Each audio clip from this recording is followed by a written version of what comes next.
కనుక ఉద్యోగ ప్రయత్నాలు చేశాను. ఆ క్రమంలో నాకు బాగా ఇష్టమైనటువంటి డిపార్ట్మెంట్ కనుక చూస్తే పోలీస్ డిపార్ట్మెంట్‌లో వెళ్ళాలనుకున్నానండి. పోలీస్ డిపార్ట్మెంట్‌లో ఖచ్చితంగా నేను ఏదో ఒక ఉద్యోగం కొట్టాలి అనేసి నేను 2005 నుంచే నా యొక్క ప్రయత్నాన్ని కొనసాగించాను. నోటిఫికేషన్స్ పడినప్పుడల్లా ఈ యొక్క ఆహ్, నేను రిక్రూట్‌కి వెళ్తూ ఉండేవాడిని. కానీ ఉద్యోగం అయితే రాలేదు. ఫైనల్‌గా 2009 నా యొక్క బీఈడీ కంప్లీట్ అయింది. 2010, 11లో నా ఎంఏ తెలుగు కూడా కంప్లీట్ అయిందండి. ఇలా నా ఎడ్యుకేషన్ సాగుతూ వచ్చింది. అనుకున్న ఉద్యోగం కోసము కానీ ఉద్యోగం నేను సంపాదించలేకపోయాను. అదే టైంలో 2009లో నా మ్యారేజ్ కూడా అవ్వడం జరిగిందండి. ప్రస్తుతం నాకు 3 పిల్లలున్నారు. ఇలా ఫ్యామిలీ కూడా అయింది. కనుక వాళ్ళను పోషించే క్రమంలో నేను రకరకాల పనులు కూడా చేశాను. ఉద్యోగం లేదు గనక. నేను ప్రస్తుతం సొసైటీలో డబ్బు సంపాదించుకోవడానికి ఉద్యోగం లేకుండా ఉంటే అందరికి వచ్చేటటువంటి ఆపర్చునిటీ నాకు వచ్చింది. అదే ఇన్సూరెన్స్ సెక్టార్ అండి. కనుక ఇన్సూరెన్స్ సెక్టార్స్ కోసము నేను చాలా కంపెనీలో ఎల్ఐసి, అలాగే బజాజ్, శ్రీరామ్ లాంటి వాటిలో కూడా నేను వెళ్ళాను. అక్కడ నా మైండ్ సెట్ అక్కడ సెట్ అవ్వలేదు. ఏదైతే పాలసీలు మనం కట్టించవలసి ఉందో ఆ క్రమంలో వాళ్ళ పాలసీలు అడిగే క్రమంలో మనం కొన్ని అబద్ధాలు చెప్పవలసి వస్తుంది. వచ్చే డబ్బు కంటే ఎక్కువ చెప్పవలసి వస్తుంది. అది నాకు నచ్చక అక్కడి నుంచి నేను విరమించుకున్నాను. విద్యా వాలంటీర్‌గా, టీచర్‌గా నేను కొన్ని రోజులు పనిచేయడం జరిగింది. ప్రైవేట్ స్కూల్‌లో కూడా టీచ్ చేయడం జరిగింది. అక్కడ ఇస్తున్నటువంటి ఇన్‌కము నా ఫ్యామిలీకి నేను పోషించుకునే క్రమంలో తక్కువ అవుతుంది గనక నేను దాన్ని కూడా విరమించుకున్నాను. అలాగే ఇంకా ఎలా అనేసి ఆలోచిస్తున్న టైంలో నేను కొన్ని ఫెర్టిలైజర్ కంపెనీస్‌లో కూడా పనిచేయడం జరిగింది. ఫెర్టిలైజర్ షాపులలో కూడా పనిచేయడం జరిగింది. అక్కడ నేను పనిచేసినప్పుడు నాకేమనిపించింది అంటే, బాసిజం మన మీద ఉన్నటువంటి అధికారులు, పెద్దగా ఉన్నటువంటి వాళ్ళు ఎవరైతే ఉన్నారో, వాళ్ళు చాలా తక్కువగా చూడడం నాకు నచ్చలేదది. కాబట్టి అక్కడ నేను వర్క్ చేయలేకపోయాను. ఇలా నేను మరలా అక్కడి నుంచి బయటికి రావడం జరిగిందండి. తర్వాత ఏదైనా సెల్ఫ్ పని చేసుకుంటే బాగుంటది. చేస్తున్న ఇన్సూరెన్స్ సెక్టార్‌లో సెట్ అవ్వలేదు నా మైండ్ సెట్. జాబ్ పర్పస్‌గా చేస్తున్న కొన్ని చోట్ల అక్కడ కూడా నేను కొంత ఆహ్, అణచబడటం అనేది నాకు నచ్చక, అక్కడ వాళ్ళ కింద వర్క్ చేయడం నాకు ఇష్టం లేక నేను బయటకొచ్చాను. ఏదైనా మన కాళ్ళ మీద మనమే చేసుకోగలిగేటటువంటి పని, సెల్ఫ్ బిజినెస్ లాంటిది ఉంటే బాగుంటది అని ప్రయత్నం చేస్తూ, నేను పానీపూరి లాంటివి కూడా ఏయడం జరిగిందండి. దాదాపుగా ఒక 2 ఇయర్స్ నేను పానీపూరి ఏశాను. అలాగే ఆ బిజినెస్ కూడా అంత ఎఫెక్టివ్‌గా సాగలేదు. కొద్ది రోజులు మాత్రమే సాగింది. తర్వాత ఇంకా ఏదైనా చేస్తే బాగుంటది అని నేను టైలరింగ్ కూడా చేయడం జరిగింది. టైలరింగ్ చేస్తూ నేను కొన్ని రోజులు జీవనం కొనసాగించడం జరిగింది. అలాగే అక్కడ కూడా నేను సెట్ అవ్వక విలేజ్‌లో నేను బట్టలు కుట్టడం ద్వారా వచ్చే ఇన్‌కమ్ అంతా తెలిసినోళ్ళు గనక సకాలంలో ఇవ్వకపోవడం ఇలా జరిగింది గనక అక్కడ కూడా నేను విరమించడం జరిగింది. ఫైనల్‌గా నేను షేర్ ఆటో తీసుకొని నేను నా జీవనాన్ని కొనసాగిస్తున్నా. ఈ షేర్ ఆటో తీసుకునే క్రమంలో కూడా దానికి చాలా రీజన్స్ ఉన్నాయండి. ఆటోనే ఎందుకు తీసుకోవాలి తీసుకున్నాను అనే దానికి కూడా రీజన్స్ ఉన్నాయి. ఏం లేదు సార్ రీజన్స్. నాకు 3 పిల్లలు. వాళ్ళని స్కూల్‌కి పంపించాలంటే ఆటోలో టౌన్‌కి పంపించవలసి ఉంది ప్రైవేట్ స్కూల్‌కి. ఒక్కొక్క పిల్లవాడికి రూ. 500 చొప్పున ఛార్జ్ ఉండేది. ఆ రోజుల్లో ఆటో ఛార్జ్ ఫర్ మంత్ అండి.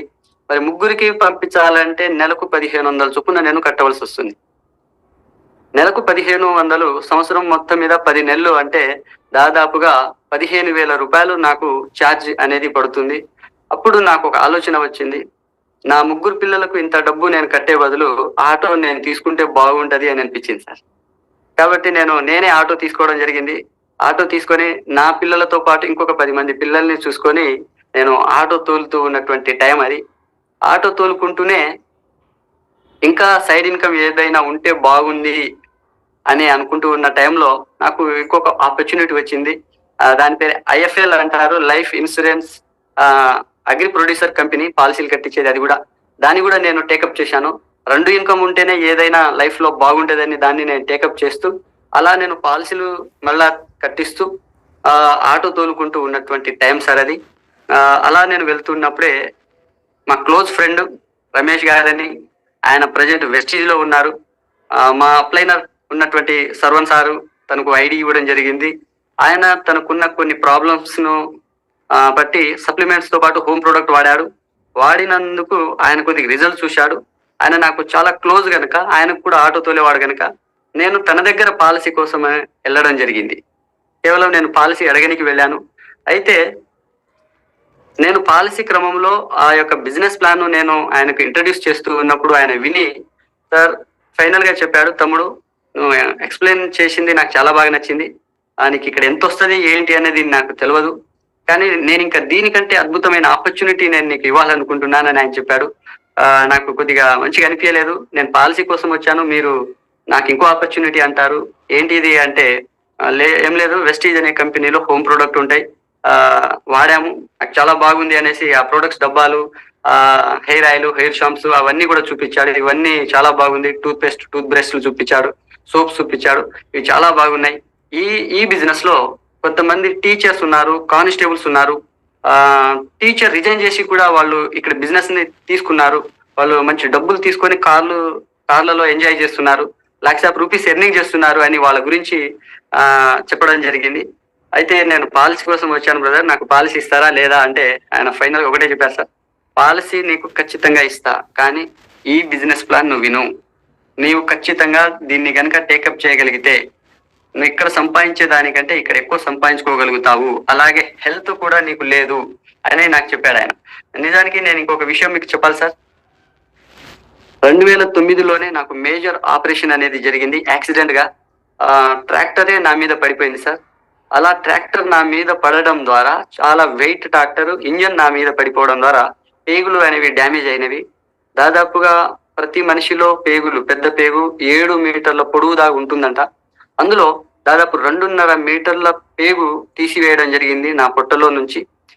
అంటే సగం పేగులతో నేను ఉన్నటువంటి వ్యక్తిని.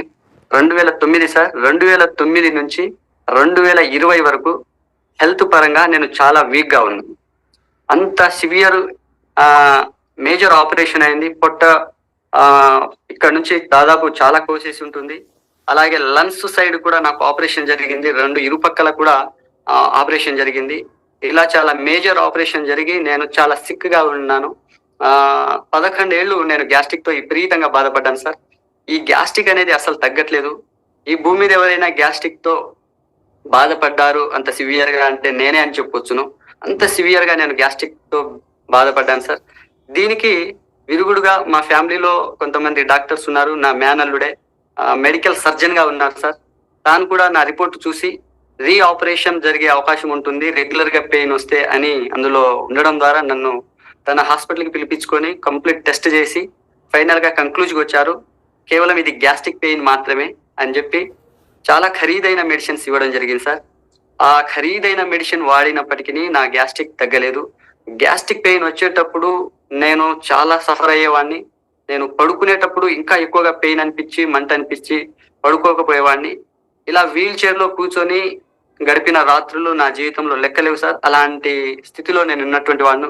కనుక నా ఫ్రెండ్ కు నా హెల్త్ ప్రాబ్లం కూడా తెలుసు కనుక నాకు ఆయన రికమెండ్ చేయడం జరిగింది. మీరు కనుక వెస్టీజ్ లో వస్తే హెల్త్ అలాగే వెల్త్ 2 క్రియేట్ చేయొచ్చు, ఆ టాలెంట్ మీకుంది, నేను ఖచ్చితంగా ఒక సార్ దగ్గరికి తీసుకువెళ్తానని ఆయన చెప్పాడు. అయిష్టంగానే నేను ఆధార్ కార్డు అడిగాడు, నేను ఆధార్ కార్డు ఇవ్వడం జరిగింది. ఆయన మెంబర్షిప్ చేసేసారు సార్. అక్కడి నుంచి నన్ను ఫాలో చేయడం జరిగింది. నిజంగా ఈ సమయంలో మీ అందరి సమక్షంలో నాకు ఐడి ఇచ్చిన లేదా ఈ వెస్టీజ్ కంపెనీలో మెంబర్షిప్ ఇచ్చిన, నాకు పరిచయం చేసినటువంటి మా అప్లైనర్ రమేష్ గారికి నేను హార్ట్ఫుల్ గా థ్యాంక్స్ చెప్తున్నాను. ఇంత అద్భుతమైన సిస్టమ్ ఇచ్చినందుకు నేను ఎప్పుడు ఆయనను జ్ఞాపకం చేసుకుంటూ ఉంటాను. గ్రేట్ ఆపర్చునిటీ నాకు ఇచ్చాడని చెప్పొచ్చును. ఇంత అద్భుతమైన లైఫ్ 3 జనరేషన్ ఇన్కమ్ తీసుకునే అవకాశాన్ని కల్పించిన నా అప్లైనర్, గ్రేట్ అప్లైనర్ రమేష్ గారికి నేను హార్ట్ఫుల్ గా థ్యాంక్స్ చెప్తున్నా సార్. ఆయన ప్రజెంట్ సిస్టమ్ లో లేడు, యాజ్ ఏ కస్టమర్ గా ఆయన మిగిలిపోయాడు. కానీ నేను మాత్రం ఈ సిస్టమ్ లో స్టార్ అనే లెవెల్లో నేను ఉండగలుగుతున్నాను కనుక అది చాలా ప్రౌడ్ మూమెంట్ సార్. ఈ అవకాశం అందరికీ కూడా ఉంటుంది కనుక ఆయన నాకు వెస్టీజ్ పరిచయం చేసిన తర్వాత ఆర్గానిక్ ప్రోడక్ట్ అంటే ఆర్గానిక్ ది బెస్ట్ ప్రోడక్ట్ అని తెలుసు, కానీ ఎప్పుడు వాడుకోవట్లేదు. జనరల్ ప్రోడక్టే మనం వాడుకుంటూ ఉంటాం.